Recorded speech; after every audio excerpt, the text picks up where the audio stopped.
5 seconds. Start. Sir, the resolution that is before us for discussion, moved by our honorable colleague Shri Raju Shetty, is relating to the National Commission on Farmers, also known as the Swaminathan Commission report, which deals the issues in 5 big volumes. At the outset, I would say that 2 hours time is not enough to actually dwell into the issues that are mentioned by the Swaminathan Commission. Sir, you have been kind enough to extend it by 1 hour, but I think more members will be interested to participate in this discussion.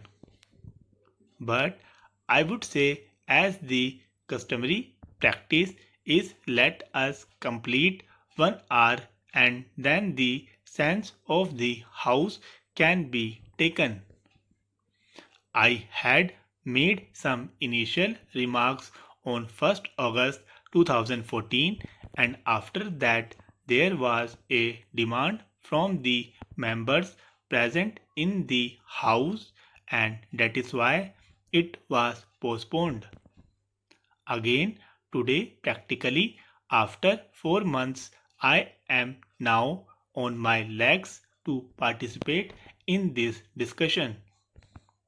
I was going through my last deliberations and I was actually discussing the support price mechanism that is prevalent today in our country.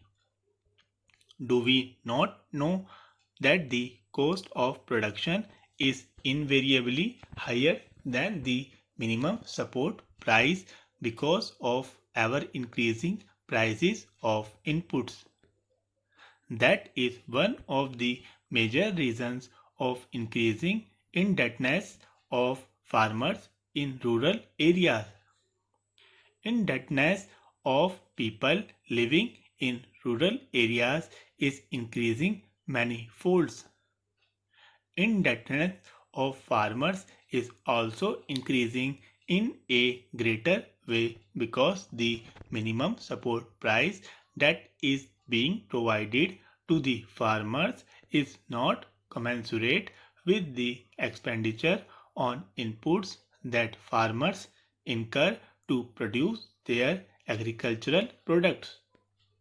Scientists and other people have found out that investment in agriculture is also declining over the past 2 decades. An unfortunate consequence of the constellation of hardships faced by small farm families is the growing number of suicides among farmers. The cost risk return structure of farming is becoming adverse. Consequently, indebtedness is growing in rural areas. According to National Sample Survey Organization, the average monthly per capita consumption expenditure of farm household across India was rupees 503 in 2003. All India average monthly income per farmer household during the same period was rupees 2100. The figure was rupees 1062 for Odisha and rupees 1630 for Uttar Pradesh.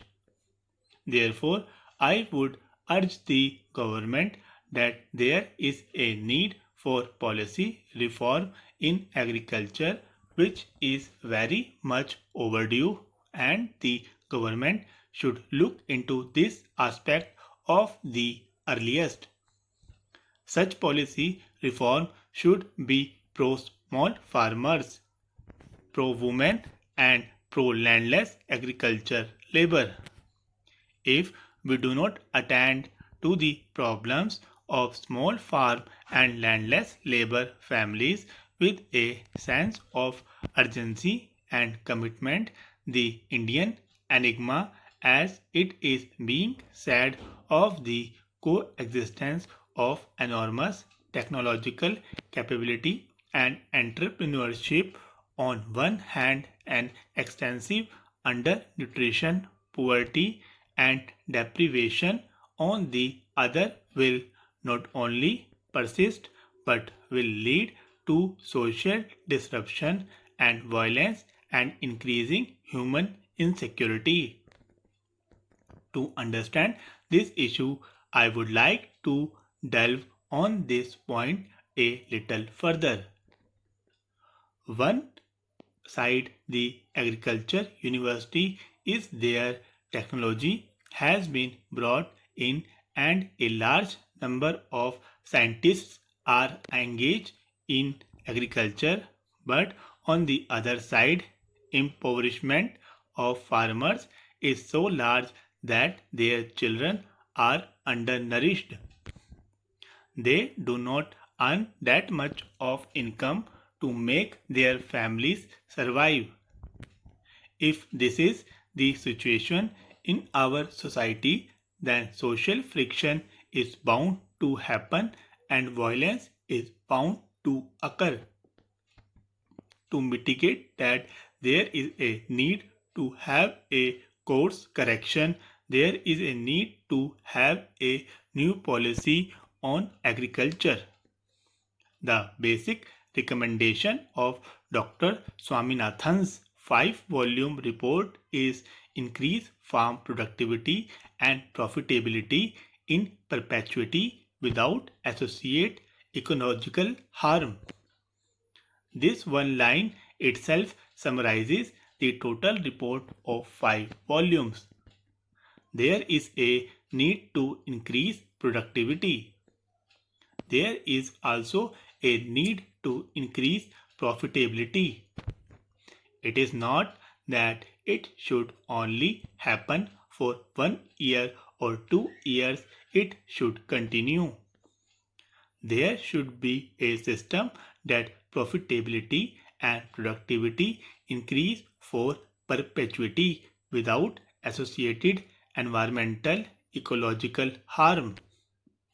It should not create problem for the living beings on this earth. There is a need to convert the agricultural crisis to an opportunity. The Honorable Prime Minister repeatedly says if there is a crisis, let us treat it as an opportunity. I think this the right time to do that by not only reversing the decline but for taking the agricultural revolution forward by helping farm families to bridge a gap between potential and actual yield in all major farming systems. The National Commission on Farmers report is 5 volumes, contains suggestions to achieve the goal of after and more inclusive growth as envisaged in the approach paper of the 11th 5-year plan. Sir, when anyone will stand up in the House to speak on agriculture, there is no end to it because every issue is related to agriculture. The total budget, be it finance, be it animal husbandry, be it health, be it anything, it all percolates down for the well being of our farmers.